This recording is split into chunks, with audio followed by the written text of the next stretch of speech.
Welcome back to Proxy, everybody, and today we're going to be talking about Asurman, or as he's called on our channel Discord, Assman. So what is it about Assman, and is Assman actually a good option? Now, he seems to be, on paper, one of the more powerful Phoenix Lords. He has pretty great damage, decent durability, gives free Overwatch to Dire Avengers. What's not to love, right? However, in the last balanced data slate in September, well, I guess technically it's still September, but earlier in the month, he got nerfed. He got about a 15-point nerf, which might not seem like that big of a deal. But arguably, Assman wasn't even being used before in competitive play pre-nerf.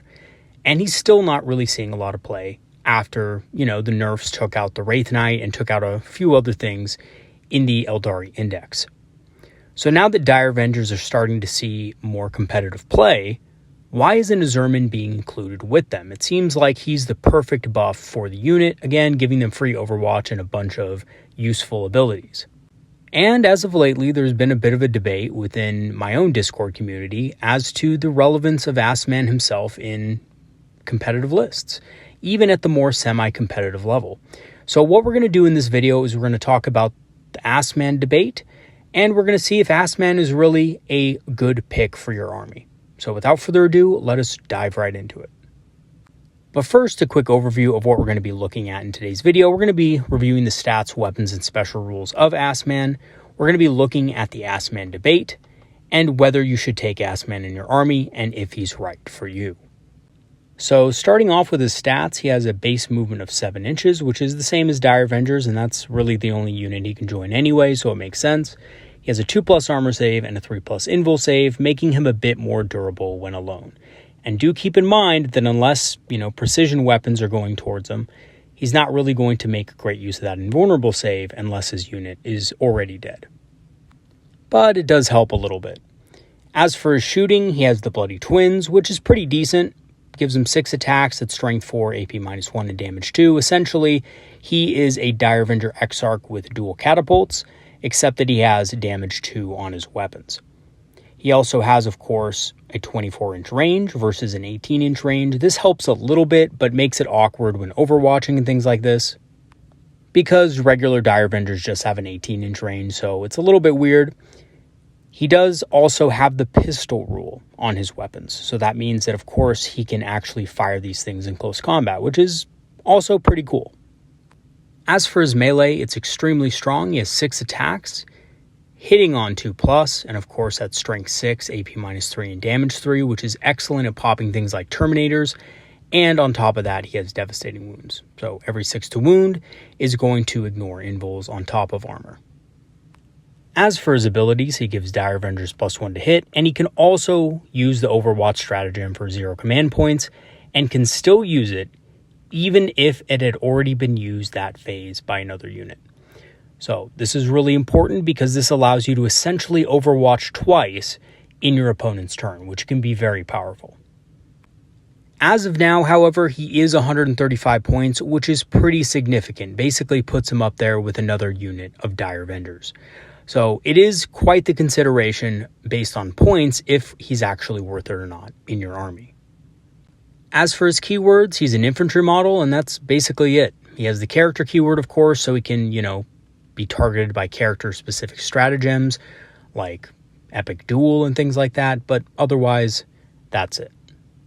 Okay, so let's go ahead and dive into the Asurman debate. So, is Asurman actually worth taking in your army? So that's the question, right? Because Asurman is a very powerful character, but is he worth another unit of Dire Avengers or 135 points of other stuff, right? He does seem like a perfect complement to a unit of Dire Avengers, but does he actually give them enough of a boost for the points? And this has generally been the argument so far, that even though he's very good, he may just not be worth the points for his unit of Dire Avengers. So the pro-Asurman side basically states this. He gives the whole unit +1 to hit, which makes them hit a lot harder when they shoot. So given the Dire Avengers will probably be allowed to maybe shoot once, maybe shoot twice, as well as their Overwatch, you want to be able to maximize the damage when they actually can do so. He does also give the unit free Overwatch that can be used in addition to any other Overwatch used previously that turn. So potentially that sets up a great board control situation for you if you're taking multiple units of Dire Avengers or you're taking another unit in your army that can also Overwatch very effectively, like Wraith Guard. So big blobs of Wraith Guard, maybe with Guide on them, can also Overwatch pretty decently as well. You also have the opportunity, because of Fate Dice, to Overwatch with Bright Lances and automatically hit on a 6. So this allows you to do that, in addition to also being able to shoot with your Dire Avengers, which can potentially be a very good combination. He also has pretty solid melee damage and decent range damage as well. So his melee damage is much better than his range damage, in my opinion, just because of the fact that it has devastating wounds and has a high strength and AP. And his ranged weapons are just basically damage to shuriken catapults. So although they are good, they're nowhere near his melee capability. And really, his range damage is not why you take him. He also has an increased durability with a 3+ invul, so can survive on his own a bit longer. So if your opponent does manage to kill the Dire Avengers, and Asurman's the only one left in the unit, Asurman can handle himself quite well, and can actually be a very frustrating thorn in the side of your enemy if they have nothing to deal with that 3+ invulnerable save. And I've heard a lot of stories of people using Asurman. The opponent engages the Dire Avengers in close combat because Dire Avengers, quite frankly, are very weak in close combat. They kill the Dire Avengers, and then in return, Asurman just lays the whooping upon them. And essentially, in some cases, just wipes the entire unit. And I've actually heard of scenarios where Asurman takes on a unit of Terminators and wipes them out to the man. So 5 Terminators with bad rolling, obviously, on their part, could potentially be wiped out by Asurman, especially over the course of 2 turns. So if you think about it, they charge in, they kill the Dire Avengers, Asurman strikes back, kills maybe 3 of them, and then during your turn, you strike, and then kill the rest. So it is very possible for Asurman to be able to do this by himself under the right circumstances, especially with devastating wounds. Now, on the other side of the argument, the anti-Asurman crowd basically says, for the cost of Asurman, I can pretty much get a second max unit of Dire Avengers, which you basically could, right? Dire Avengers are 140, Asurman's 135. Or I could get a lot of other things that are maybe better than Asurman for the cost. So I could get 2 units of Swooping Hawks, or I could get a unit of Warp Spiders and have some points left over, right, for maybe an enhancement or something like that. So there's a lot of things that you can get instead of Asurman, and maybe Asurman just doesn't do enough for Dire Avengers, because Dire Avengers perform fine on their own. They can still Overwatch on a 4+ if on an objective, and that's just by themselves, and don't really need Asurman to function correctly. And technically, you really don't want Dire Avengers in close combat anyway. You're mostly going to be using Phantasm on them to jump them in and out of terrain so that they're, not being able to be targeted. And maybe adding Asurman to the unit just doesn't really do a whole lot, right? Because most of his points are wrapped up in a very good melee profile. And if that melee profile isn't being used throughout the battle, then what's the point in spending all those points on him? And then lastly, it's a big unit, right? Asurman plus a unit of Dire Avengers easily brings you up to about 275. I believe I'm doing the math right there, but that's an expensive unit. And that's a lot of points to spend on a unit that could be played around with either indirect fire or other tools that can outrange the Dire Avengers' 18-inch range. So essentially, in some scenarios, if you're not careful with your Dire Avengers and against certain opponents, they may actually just have a lot of 24-inch weapons that can easily destroy the Dire Avengers before you even get the chance to Overwatch. So Dire Avengers very much are an aggressive unit. They want to deploy quickly on the board. They want to get into range of a couple of your units, turn 1, and they want to shoot and then Overwatch in your turn. And if there's any scenario that prevents you from doing this, the Dire Avengers have a lot of issues. So let me give you a good example. Now, do keep in mind this was a lot worse before the September Data Slate nerf of Overwatch, but it's still prevalent. If you have a unit of Dire Avengers and you need to get to an objective and your opponent already has that objective secured, or as soon as you move on that objective, your opponent has something in range to Overwatch. So whether that be in Furnace, whether that be some sort of Flamer type squad or even a huge blob of Imperial Guardsmen.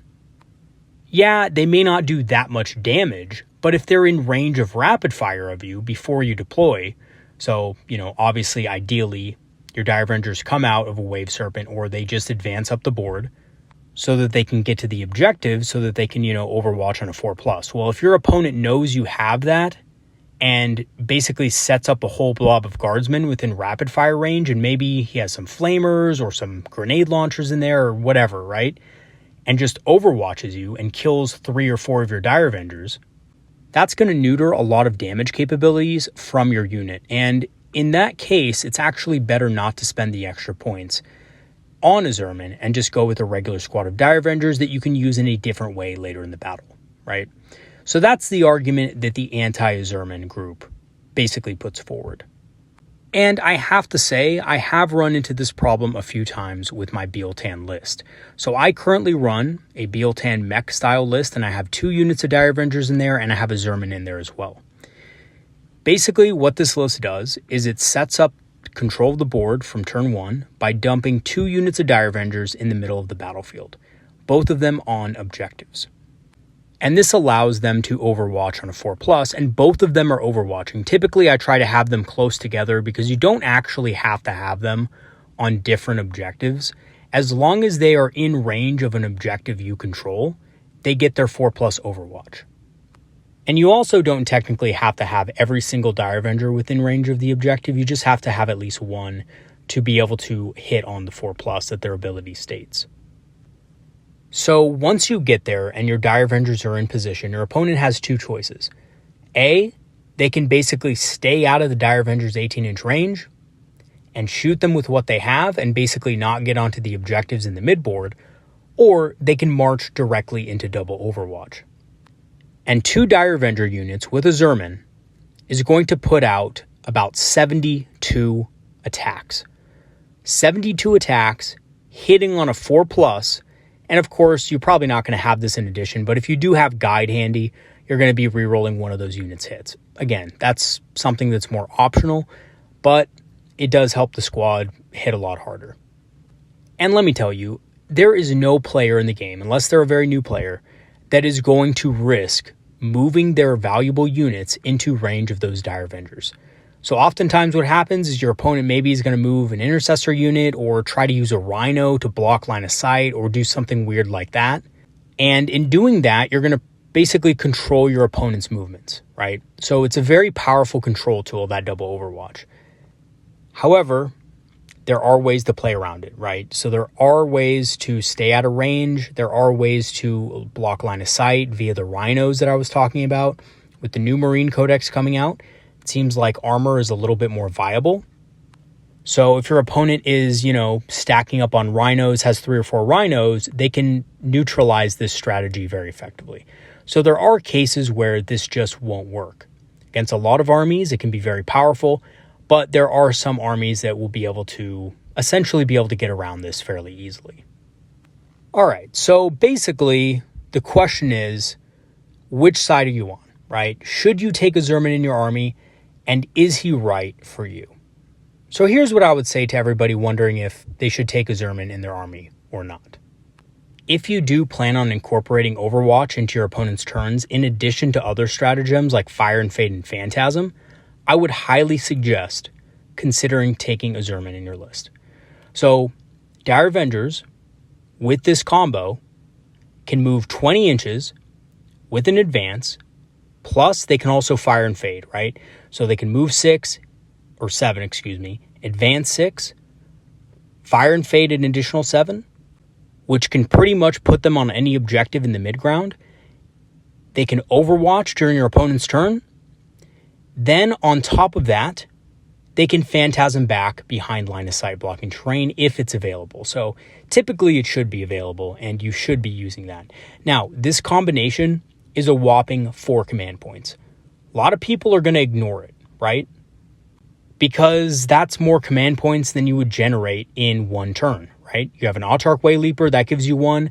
You have 2 from your opponent's turn and your turn. That's only 3. So the only way you can actually get this combo off in a single turn without saving command points and banking command points is with Asurman because of the free Overwatch. And let me just tell you, I have used this on Dire Avengers. It does work extremely well, especially if your opponent doesn't see it coming. Also, if you plan on using a second Dire Avenger unit for double Overwatch, I would also suggest picking up Asurman. Again, you can only Overwatch once per turn, so having 2 units of Dire Avengers in your list typically isn't worth it unless you have Asurman in your list. Then, picking up 2 units of Dire Avengers is actually very viable for controlling the board. Lastly, if you plan on using buffs like Guide to maximize damage, I would also suggest taking Asurman with a unit of Dire Avengers. So just think about this for a second. You're already investing 275 points into a large unit like this, right? You have to invest in them with command points and other abilities to be able to make them work most efficiently. At that point, why not throw Guide on them to maximize their damage? They're going to be hitting on 2+ at range during your shooting phase, and then to follow that up, they're going to be overwatching on a 4+, and they're going to be re-rolling their hits with both Overwatch and in your own shooting phase.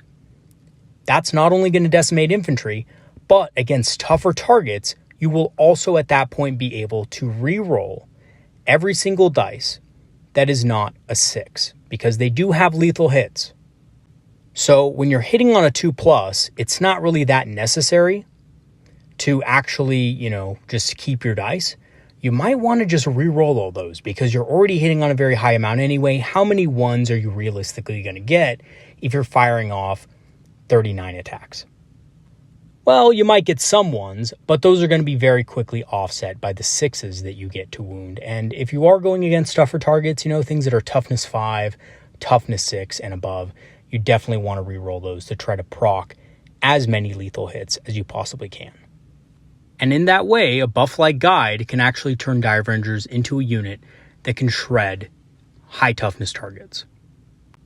Okay, so in conclusion, Asurman is definitely a powerful tool, but he is not right for every list using Dire Avengers. If you just have 1 unit of Dire Avengers in your list and you don't plan on investing a lot of command points in them, it's probably not worth it to take Asurman. He is good, he is a good combat character. I just think there may be better uses for the points for your particular army list. And to use him correctly, you really do have to build your list around maximizing his effectiveness and ability to pass out free Overwatch. So if you want to use a list that uses Dire Avengers and other tools in your army to control the board and prevent your opponent from getting to certain places, then you definitely want to consider using Asurman. I'm currently running a list with him and 2 max units of Dire Avengers to control the center of the board, and it slaps pretty damn hard. I basically did a kind of review of this list early on in the edition. It's a mechanized Bealtan style list, uses 2 units of Dire Avengers to control the center, and although it is a little bit weaker because there's been some point nerfs and stuff like that, it is still very strong. And that is mostly due to the fact that Asurman and 2 units of Dire Avengers prevent a lot of my opponents from being able to get to certain places that they need to go. I actually recently played a game against one of my Necron buddies. Plays Necrons, has been loving Necrons in 10th edition, of course, right? Because Necrons are a pretty strong army right now in general. And Asurman with 2 units of Dire Avengers were just shredding warrior unit after warrior unit. And it just wasn't even funny. It was doing more damage than his reanimation could possibly deal with. And of course, that is if he got his reanimation at all, because most of the time what would happen is his warrior unit would be reduced to nothing by the end of the shooting phase.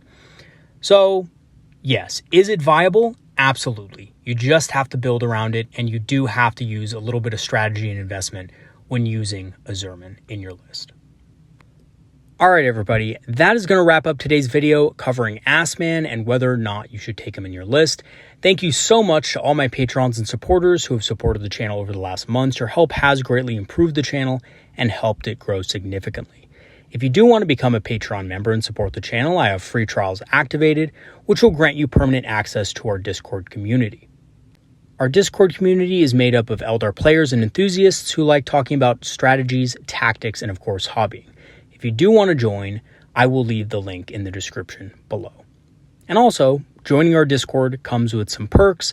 I am working on an Eldari Knights Codex, or Index I should say, that's going to be out within the next couple months. All Discord members will get that for free via digital download once it is completed. I'm also an Amazon affiliate and have a channel store page, so if you want to grab some Eldar-inspired apparel, or you want to grab some discounted Eldar miniatures, you can check out those respective links in the description as well.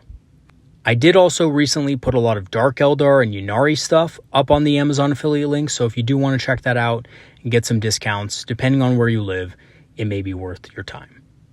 All right, everybody, that's going to be it for today. Thanks for watching, and I'll see you guys next time. Have some great games this weekend, everybody, and I'll see you later.